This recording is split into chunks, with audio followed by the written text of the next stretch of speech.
కరీంనగర్ జిల్లాలో ధాన్యం కొనుగోళ్లు నత్తనడకన సాగుతున్నాయి. ఓవైపు వర్షాలు, మరోవైపు ధాన్యం కొనుగోలులో ఆలస్యంతో రైతాంగం భయాందోళనకు గురవుతోంది. ఆరుగాలం పడ్డ కష్టమంతా వర్షం పాలవుతుందని రైతాంగం ఆవేదన చెందుతోంది.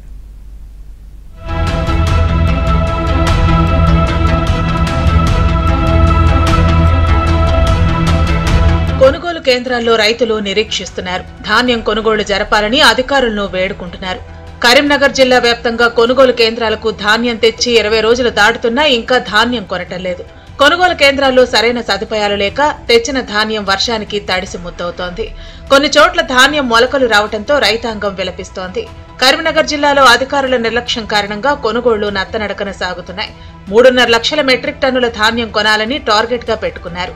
ఇప్పటి వరకు కనీసం 5,000 మెట్రిక్ టన్నుల ధాన్యం కూడా కొనుగోలు జరపలేదంటే పరిస్థితి అర్థం చేసుకోవచ్చు. అసలు ప్యాడీ సెంటర్లో కనీసం టార్పాలిన్ కవర్లు కూడా ఇచ్చే దిక్కులేదని రైతులు వాపోతున్నారు.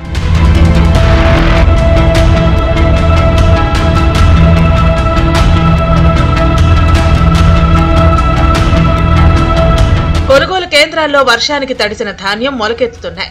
కరీంనగర్ జిల్లా వ్యాప్తంగా ఇప్పటికీ చాలా కొనుగోలు కేంద్రాలను ఇంకా రైస్ మిల్లులకు అలౌట్ చేయలేదు.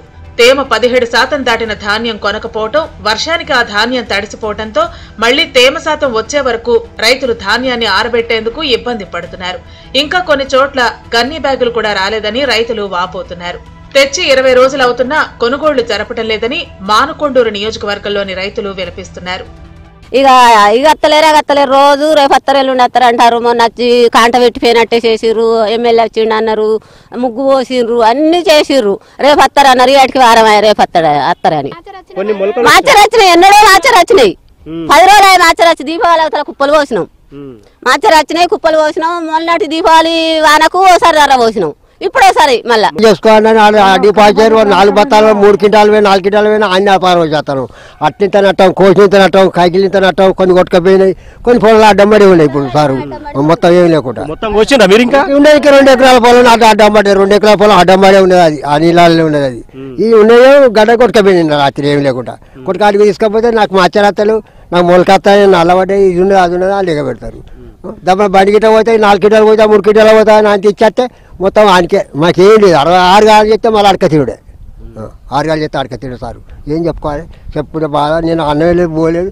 ఊగా నేర్పుకుంటూ అడ్డాలకి తీసుకొచ్చి ఆ నేర్పుకుంటూ అడ్డం పడ్డ డౌన్ అయ్యి ఏం చేయాలి? పెద్ద మనిషి నాకు కొడుకు కమ్నాలు ఉంటాడు. నేను ఒక్కని ముసలి ఇటు నేను చేస్తాను. నాకు భూమి లేదు కాబట్టి గవర్నమెంట్ గట్టి చర్య తీసుకొని కౌలు రైతులకు జిరాక్సులు ఇవ్వకుండా కొనుగోలు చేయాలి. అది నా కోరిక. కలెక్టర్ గారిని, ముఖ్యమంత్రి గారిని, ఎమ్మెల్యే గారిని. నాది గ్రామం నల్లగొండ, మండలం తిమ్మాపూరు. నా పేరు నిశాన్ కుమ్రే. కానీ ప్రభుత్వ దృష్టికి తీసుకుపోయి వెంటనే నిశాన్ కుమ్రే అన్నటువంటి కరెక్ట్ చేస్తే ప్రభుత్వానికి ధన్యవాదం. నిన్న వర్షానికి తడిచి నిమ్ముకొచ్చి 18 వస్తుంది, మళ్ళీ ఎండ పోయాలంటారు. మా పరిస్థితి ఏంది? ఆయన మ్యాచర్ చూసి కుప్ప వేయమన్నాడు. కుప్ప వేసినాక వర్షం కారణం నిమ్ముకొచ్చినాయి. నిమ్మకాసి ఇప్పుడు 18-19 వస్తుంది, 12 వచ్చింది. ఇప్పుడు మళ్ళీ అంతా కుప్ప మళ్ళీ వర్షం వస్తే మళ్ళీ బాధ్యులు. ఇప్పటికే మోంతా తుఫానుతో వరి పంట నేలకు ఒరిగింది. సన్న రకం, దొడ్డు రకం ధాన్యం అంతా నేళ్లలోనే మునిగిపోయింది. ఇదే సమయంలో కనీసం కొనుగోలు కేంద్రాలకు తెచ్చిన ధాన్యమైనా కొంటే బాగుంటుందని రైతులు కోరుతున్నారు. అధికారులు ఇప్పుడు మోంతా తుఫాన్లో పంట నష్టం వివరాలు సేకరిస్తున్నారు. దీంతో కొనుగోలు కేంద్రాలపై దృష్టి పెట్టడం లేదు. ఇంకా కొన్ని చోట్ల ఎమ్మెల్యేలు వచ్చేదాకా కొనుగోలు కేంద్రాలు ప్రారంభించడం లేదు. ఎమ్మెల్యేలేమో జూబ్లీహిల్స్ ఉప ఎన్నికల ప్రచార బాధ్యతల్లో ఉన్నారు. కొన్ని చోట్ల కొనుగోలు కేంద్రాలను ప్రారంభించారు, కానీ కొనుగోళ్లు మాత్రం జరపటం లేదు. ఇలా అనేక రకాల కారణాలతో రైతాంగం తీవ్ర ఇబ్బందులు పడుతోంది.